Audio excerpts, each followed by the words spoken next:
Iniciativa por Asturiano ha trasladado a la ONU la situación del bable en Asturias. Denuncian que hay una violación de los derechos humanos lingüísticos que afectan a los asturhablantes. El documento presentado recoge algunos supuestos casos de discriminación que se dan por el uso del asturiano, como al funcionario al que se le denegó un permiso para operarse del corazón por presentarlo en esta lengua.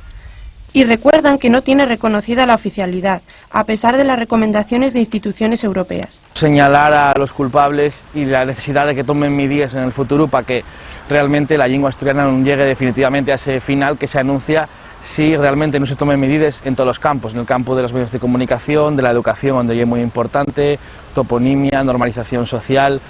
Iniciativa por el Asturiano pone de manifiesto que la nueva página web de la Universidad de Oviedo no está en asturiano, y sí en gallego, euskera y catalán.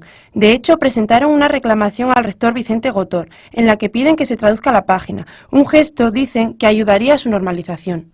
Esperamos que, que sea simplemente un escaezu que solucionen pronto y que el asturiano tenga la su presencia normal junto con el resto de las lingües. Las quejas que se han trasladado al Alto Comisionado de los Derechos Humanos se estudiarán en Ginebra en 2015.